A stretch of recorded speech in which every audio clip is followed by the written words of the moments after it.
Breaking news coming in is Prime Minister Narendra Modi has spoken to President of Ukraine, Volodymyr Zelensky. In fact, both the leaders over a phone call, discussed the recent developments related to the ongoing fight between Russia and Ukraine. Prime Minister reaffirmed India's consistent position for peaceful settlement of the conflict. My colleague Mohammad Ghazali joining me at this moment from the newsroom for more on this story. Mohammad Ghazali, just give our viewers a sense how important is this phone call given the time when we have seen an escalation from the Russian side as far as the conflict is concerned.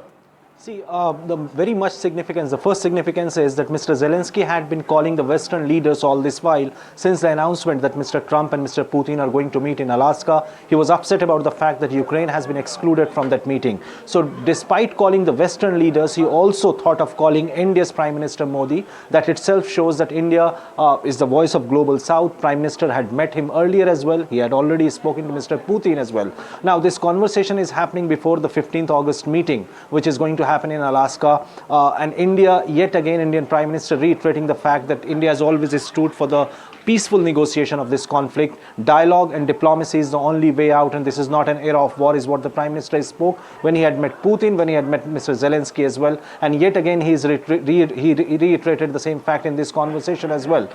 The third point is that when the announcement came in that Mr. Putin and Mr. Trump are going to meet in Alaska, back then, just a couple of days ago, India had yet again offered that it welcomes the move, it endorses the summit, but it also positions itself, offering itself that even India can do whatever it takes to resolve this conflict or even include Ukraine in the peace talks, because in summit, Ukrainian President Mr. Zelensky has not been invited. Now, if you see the readouts of both the governments, Indian government and Indian Prime Minister had also put out this statement on social media saying that what he spoke with Mr. Zelensky was about the peaceful resolution to the conflict, but Mr. Zelensky yet again blaming Russia for the conflict, and also said that he spoke to Prime Minister for putting pressure on Russia and not to buy oil from Russia, so that it is commercially not viable for Russia to continue with the war.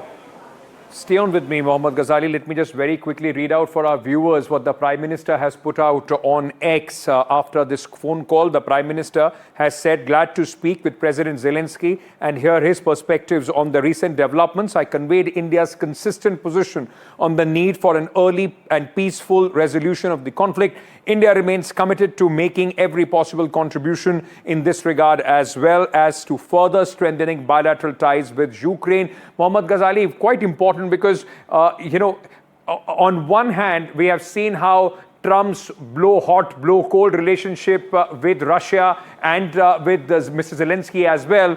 India has been consistent, has links, cordial relations between both the countries, can play a very important role. See the difference between the diplomacy of both the country, India and US being superpower, positions itself as the power which can bring peace between the two countries, and its own diplomatic efforts or behavior toward both the countries has been a roller coaster ride. First, Mr. Trump invited Mr. Zelensky to Oval Office, insulted him, and now he is irritated with Mr. Putin as well for not giving any concessions to the peace talks. But with India, Prime Minister has managed to speak to both the leaders, and our diplomatic position on this conflict is very firm, which has been very it is very firm that we want peace and peaceful negotiations, dialogue on diplomacy to resolve this crisis.